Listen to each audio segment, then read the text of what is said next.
those of you who love to paint in Photoshop, I'm sure you probably have a Wacom tablet here or Cintiq.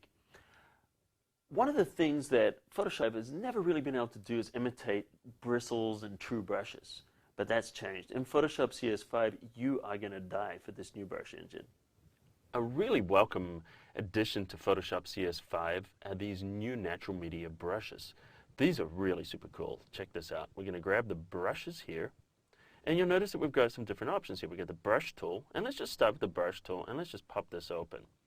Notice here we've got these different looking ones here, and of course we can change the appearance at any time just by changing this to a list. And we can see, what we've got here. So check out these ones. Let's grab the flat, short, stiff one right now, and notice we've got these really cool, natural looking brush strokes. We can open up the brushes panel. Notice we've got a brushes preset panel now too. We can play around with the presets, or open up the brushes panel here, and we can see them here as well. There's all these different types of brushes that create a very natural looking effect.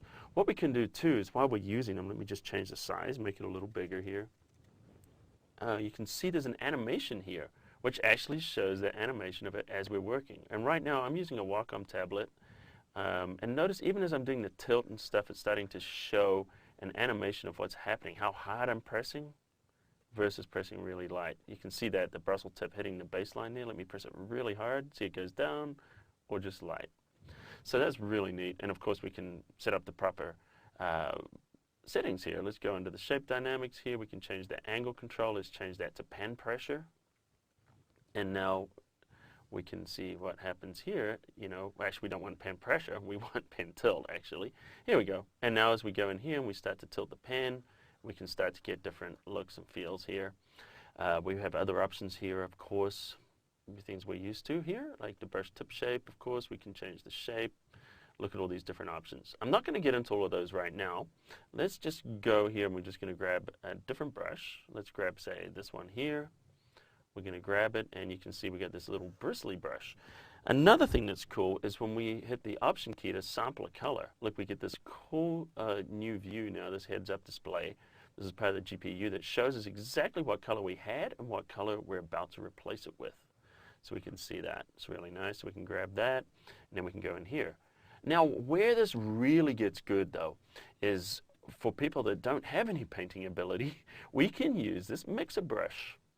And now let me just change this to a different type of brush. I'm going to change this display back. I don't like it like that. And we're just going to grab, say, this one here. And now what we can do, we'll make it a little bit bigger. Check this out. We can start to smudge these colors together. Look, we can now mix the colors together. We could never do that before. What's even cool is we can actually mix it from the background. So we can mix our painted colors with the background colors.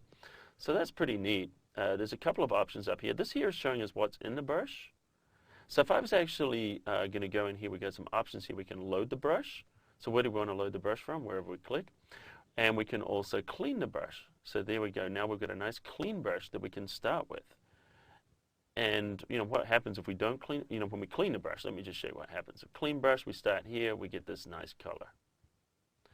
Now if we don't clean the brush, see how it starts off. Actually turn these options off because these are auto cleaning. So we can start here and then we go here. Notice it starts to be muddy because it's not cleaned after each stroke. But we can set these options here where we can have auto cleaning turned on. So each stroke now it automatically cleans it. So it just depends on how you want to work with that. Of course, it's up to your own personal interpretation. Now this is really neat though because we have options here. We can load just the color. Or we can turn it off where we actually start to load the textures, and you'll see this in a moment here. Let me grab, actually this fan brush works pretty good. So I'm just going to make it a little bit bigger. And I'm just going to actually just change that brush size for 1 second here.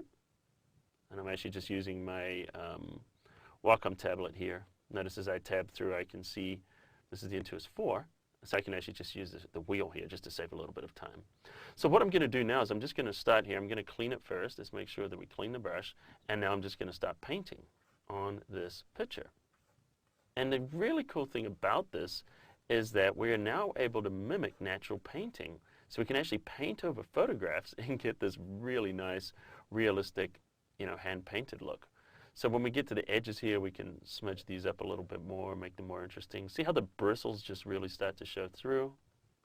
So we can just start to play around with that a little bit. And I'm sure if a little bit of experimentation, you're going to be able to come up with some great results. In fact, I've seen some pretty amazing stuff that people have been doing with this tool. One of them actually is Julianne Cost has done some really nice stuff with it.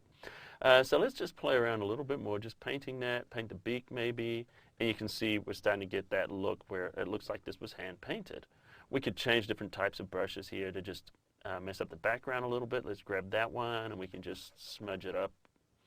You can just kind of get the idea of the kind of things you can do with it. So this is the natural media brushes now in CS5, and I guarantee you're going to have a lot of fun with these.